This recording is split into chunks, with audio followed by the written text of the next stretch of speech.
When Hellraiser Judgement was announced, I was like, what more could this franchise do with Pinhead and his Cenobites? After all, the makers of the franchise have shown everything these guys can do for their pain and pleasure. But I was wrong, very, very wrong. With Judgement, the makers introduced us to the Stygian Inquisition, and with that, the franchise has hit a new definition for gore and brutality. So who are they? How do they function? And why shouldn't you mess with them? In today's video, we're going to explore it all. So keep all your work aside and enjoy this bloody ride. Let's hit the basics first.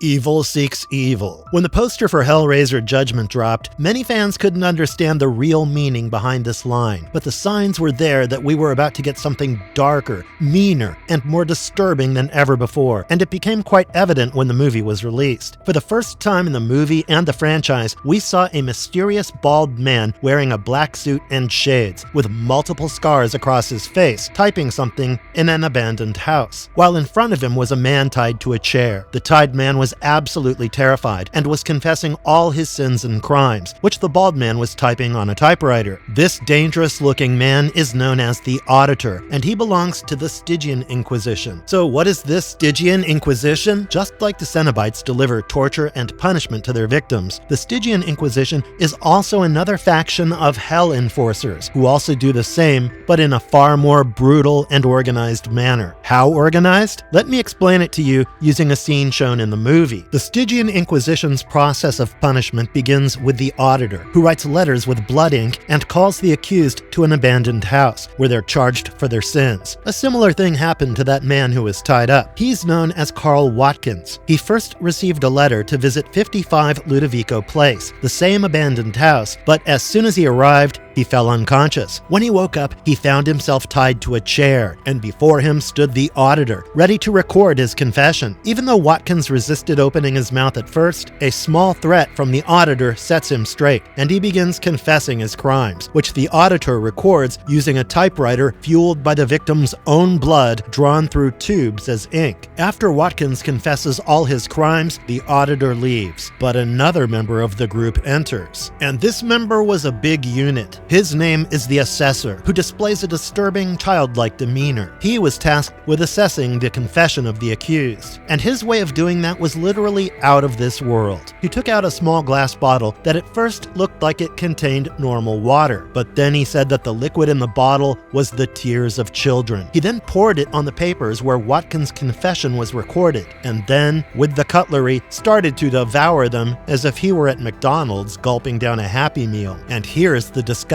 part. The Assessor gets sick from consuming the rotten crimes of Watkins and throws up in a nearby pipe, and all his stuff goes down a drain. While digging more about the Assessor, it seems the character draws inspiration from the concept of the Sin Eater in British and Welsh folklore. Traditionally, Sin Eaters consumed food placed upon the corpse of the deceased, symbolically absorbing their sins so the soul could face divine judgment free of moral burden. Next, the vomited pages pass through the drain and reach the jury. The jury is a group of grotesque, faceless women who pass judgment by rubbing the filth from the confession onto their bodies before delivering the verdict. Next, a group of elderly women in ragged gowns known as the Cleaners come into the picture. They are deployed to erase every trace of infernal residue, licking the evidence from the papers, the environment, and the victim to ensure nothing remains. Now it's time for the real deal, the execution. In the execution part, the butcher and the surgeon play a crucial part. The butcher is a tall, heavy, imposing figure and carries a meat cleaver. His partner in execution, the surgeon, wears a rubber bodysuit, a gas mask, and a chainmail apron and carries blades. Both the messengers of death pass the final blow to the accused, whom the jury had held accountable for the sins.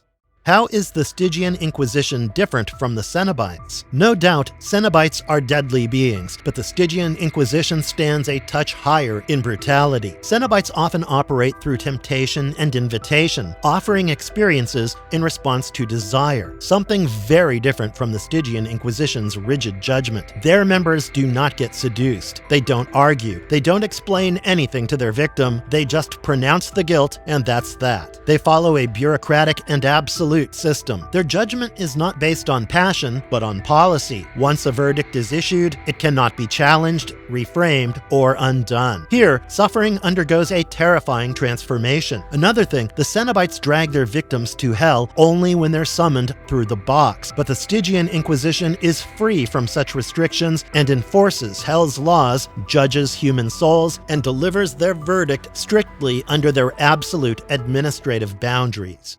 So what does their inclusion in the lore tell us? See, in the earlier installments, fans assumed that Cenobites' way of treating pain and pleasure was the worst thing that could happen to a person in hell. But that was completely shattered with the addition of the Stygian Inquisition. There is no temptation here, no philosophy, no meaning to cling to, only compliance, only judgment, and the chilling realization that even hell has laws, and there's no way to escape from it until you have an angel to intervene, which happened with Detective Sean Carter. So that's all in this video, guys. I've tried to keep things on point as much as possible, and I hope you liked it. But before I wrap everything up, I want to ask something. Do you think this franchise could surprise us any more and bounce back to re-achieve its legendary status? Share your views in the comment section below, and like and share this video, and subscribe to our channel for more such interesting content. Till then, I'll see you in the next video. Goodbye.